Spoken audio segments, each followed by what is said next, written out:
Nous sommes toujours dans la suite de cette série qui est une critique du cours éthique et culture religieuse et qui est une critique tout particulièrement du fait que le gouvernement du Québec impose sans droit de retrait et d'exemption ce cours à tous les enfants depuis la première jusqu'à la 11e année, ce qui est un précédent à l'échelle occidentale.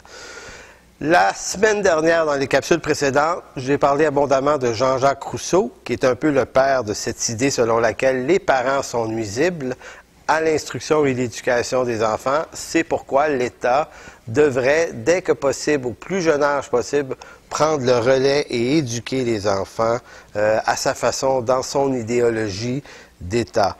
Vous savez, c'est au siècle des Lumières, finalement, qu'on a commencé à comprendre que pour assujettir un peuple, il ne suffit pas de lui faire la guerre. Mieux encore, vaut mieux lui faire l'école. C'est beaucoup plus efficace.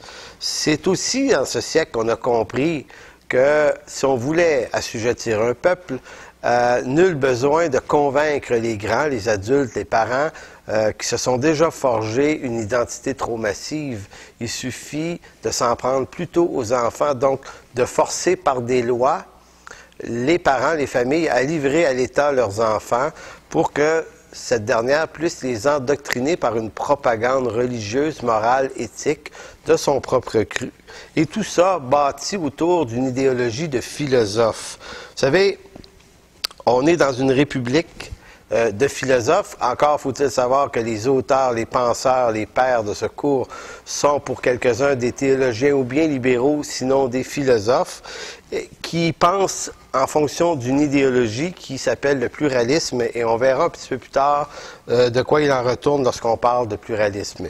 Évidemment, en disant cela, on n'est pas en train de vous dire qu'on est contre l'éducation, qu'on est contre même que les enfants soient obligés d'aller à l'école. On est bien entendu là-dessus que l'éducation doit suivre son cours. On est dans le 3e millénaire. Il y a des notions qui sont nécessaires dans l'apprentissage d'un enfant pour qu'il puisse vivre dans cette génération, vivre dans ce temps et pouvoir se développer et avoir si on voulait, des chances égales de pouvoir s'instruire et de pouvoir trouver un travail qui soit adéquat.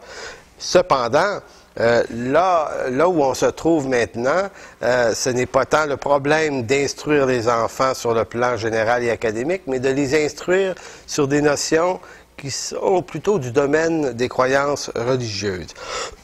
Laissez-moi vous citer quelques personnes qui, au 18e siècle, ont semé cette idée-là que les enfants doivent être enlevés de l'influence des parents, qui est jugée trop massive, qui est jugée trop lourde, trop nuisible aux enfants. D'abord, Voltaire le disait lui-même, il dirait « Les rares éclairés, c'est-à-dire les philosophes, se voient chargés d'établir les meilleures règles sociales et politiques pour l'ensemble du genre humain. » Au fond, ce que Voltaire suggérait, c'est une république de philosophes.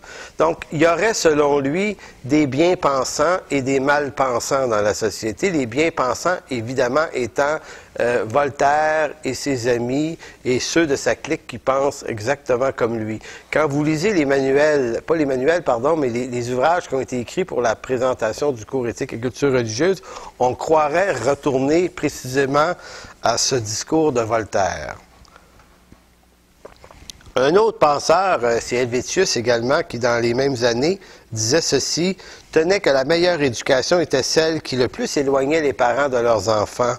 Et n'étant point même à conseiller que ceux-ci, les parents, puissent revoir ceux-là, les enfants, sinon durant la période des vacances et les jours de congé. Donc, selon M. Helvétius, là, faites des enfants, changez leur couche, et quand ils n'ont plus besoin de couche, là, confiez-les à l'État, qui les mettrait dans des collèges et qui les garderait jusqu'à l'heure tardive de l'adolescence. C'était presque ça, son idée.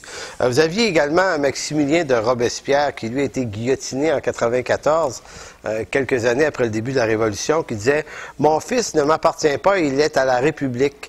Les enfants appartiennent d'abord à la République avant d'appartenir à leurs parents. » Et Rousseau, qu'on citait la semaine dernière, qui disait « Un enfant, en ouvrant les yeux, doit voir la patrie et jusqu'à sa mort ne plus voir qu'elle. » Donc, cette idée-là a été semée déjà au 18e siècle de façon très, très solide, que les parents, donc vous et moi, on est une instance nuisible Et si ça pourrait paraître un petit peu excessif et farfelu à l'époque, croyez-le ou non, en 2008-2009, ici même au Québec, c'est maintenant présent, et non seulement présent, mais non plus en phase philosophique, mais c'est devenu un phénomène légal et obligé. Donc, on a réussi à convaincre l'État, les gouvernements de légiférer en cette matière de telle sorte que ça se passe comme ça.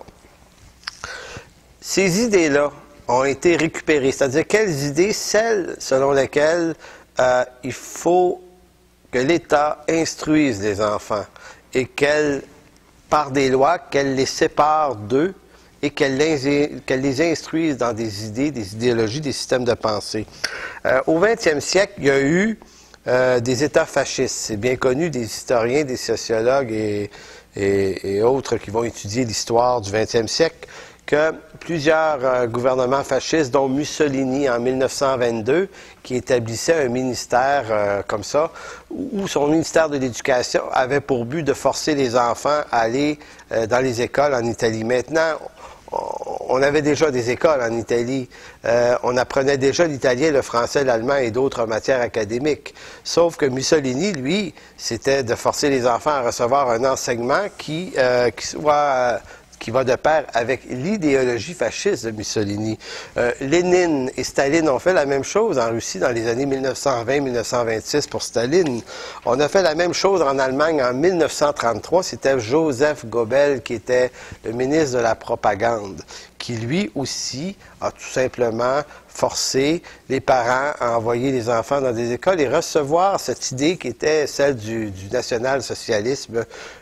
Donc, les jeunesses hitlériennes. Au bout de 6 ans, ça avait donné une armée extrêmement puissante. Vous avez la Roumanie avec Ceausescu en 1945 également, qui soustrayait les enfants à l'instruction parentale et donnait elle-même une instruction pour renforcer les enfants dans l'idéologie de l'État. Maintenant, pensez-vous que je veux comparer le gouvernement de M. Jean Charest au mouvement fasciste du 20e siècle? Non, parce que ce serait une erreur. On sait bien que l'idéologie est extrêmement différente. Les mouvements fascistes sont des mouvements qui fondaient leur crainte sur la terreur, des régimes de terreur. Donc, on tuait facilement les gens qui résistaient. On sait très bien qu'on n'est plus dans ce genre de mouvance politique-là. Cependant, ce qui fait peur au Québec actuellement, c'est pas que l'idéologie soit la même, c'est que le moyen utilisé est précisément identique. C'est-à-dire cette idée de créer une république fondée sur des bien-pensants qui, de bonnes idées, deviennent des lois qui sont imposées au peuple et qu'on nous dise à nous, les parents, donnez-nous, laissez-nous vos enfants, nous, on va s'en occuper. Et on a tout un groupe de gens qui sont des bien-pensants qui vont s'occuper de les éduquer à votre place. Vous allez voir, ça va être extraordinaire ce qu'on va faire avec eux. Pourquoi on résiste à cette idée-là? Eh bien, c'est parce que les bien-pensants de notre société et tous ceux-là même qui contrôlent le ministère de l'Éducation sont des gens profondément incompétents en ce qu'ils sont incapables de régler le problème du décrochage, de la violence, de l'intimidation, de l'hypersexualisation.